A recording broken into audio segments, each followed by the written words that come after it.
नमस्कार, मैं अंकिता सिंह और आप देख रहे हैं न्यूज वन टुडे। देश भर में नागरिकता संशोधन कानून यानी कि सीएए लागू हो चुका है।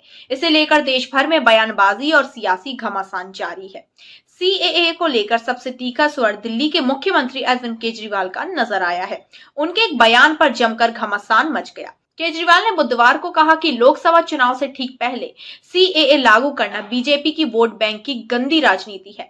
उन्होंने पाकिस्तान के हिंदू शरणार्थियों को लेकर कहा कि इनकी वजह से दिल्ली में चोरी और रेप की घटनाएं बढ़ेंगी। केजरीवाल के इस बयान को बीजेपी ने तो आड़े हाथ लिया ही, साथ में तमाम शरणार्थी वर्ग भी भड़क उठे। शरणार्थियों ने केजरीवाल के घर के आगे प्रदर्शन किया, जिसमें महिलाएं और बच्चे भी शामिल थे। कि केजरीवाल का विरोध जारी है। वहीं शुक्रवार को केजरीवाल ने हिंदू शरणार्थियों के प्रदर्शन पर सवाल करते हुए पूछा कि इनकी हिम्मत कैसे हो गई कि देश में गैरकानूनी तरीके से घुसने के बाद देश में प्रदर्शन कर रहे हैं। सीएम केजरीवाल ने अपने सोशल मीडिया प्लेटफॉर्म एक्स पर ट्वीट कर कहा कि इन पाकिस्तानियों की हिम्मत की, पहले देश में गैरकानूनी तरीके से घुसपैठ की, हमारे देश का कानून तोड़ा, इन्हें जेल में जाना चाहिए। आगे केजरीवाल ट्वीट में कहते हैं कि सीएए लागू होने के बाद पूरे देश में पाकिस्तानी और बांग्लादेशी फैल जाएंगे और लोगों को परेशान करेंगे। बीजेपी अपना वोट बैंक बचाने के लिए पूरे देश को परेशानी में ढकेल रही है। वहीं केजरीवाल की इस ट्वीट के बाद प्रदर्शनकारी और भड़क उठे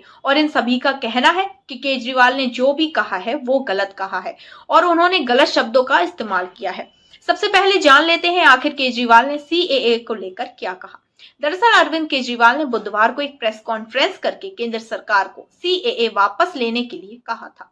उन्होंने कहा कि 10 साल देश पर राज करने के बाद बीजेपी की सरकार सीएए लागू करने की बात कर रही है। देश में महंगाई और बेरोजगारी बड़ी समस्या है। इसका समाधान खोजने के बजाय बांग्लादेश, पाकिस्तान और अफगानिस्तान के अल्पसंख्यक को भारत में लाना चाहते हैं। उन्हें नौकरियां देंगे, घर बसाएंगे तो हमारे बच्चे की जॉब और बेघरों का क्या होगा। हमारे हक के घर पाकिस्तानियों को देना चाहते हैं। विकास के नाम पर खर्च होने वाला पैसा पाकिस्तानियों पर खर्च होगा। इन देशों से 1.5 करोड़ लोग भी आए हैं तो रोजगार कौन देगा। कुछ लोग इसे बीजेपी की गंदी राजनीति बोलते हैं। इन्हें ऐसे क्षेत्रों में बसाया जाएगा जहां बीजेपी का वोट बैंक कम है। उन्होंने आगे कहा, पाकिस्तान, अफगानिस्तान और बांग्लादेश गरीब देश है। हम इस कानून के तहत अपने देश के दरवाजे खोल रहे हैं। ऐसे में ये गरीब लोग उठ उठ कर चले आएंगे। अगर 1.5 करोड़ लोग भी आ गए तो 1947 से भी बड़ा माइग्रेशन हो जाएगा। इन लोगों के आने से कानून व्यवस्था चरमरा जाएगी। चोरियां, डकैतियां, बलात्कार बढ़ जाएंगे।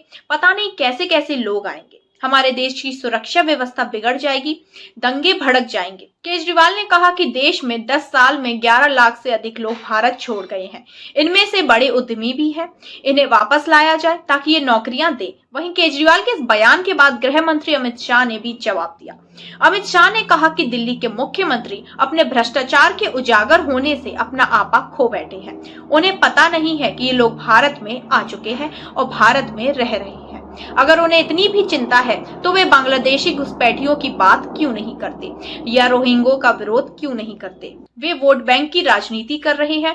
वे विभाजन की पृष्ठभूमि भूल गए हैं। उन्हें शरणार्थी परिवार से मिलना चाहिए। वहीं लगातार सीएए कानून को लेकर सियासत गर्म है तो वहीं केंद्र सरकार और विपक्ष लगातार एक दूसरे पर सवाल उठा रहे हैं। खैर, इस कानून को लेकर आपकी क्या राय है, कमेंट बॉक्स में हमें जरूर बताएं।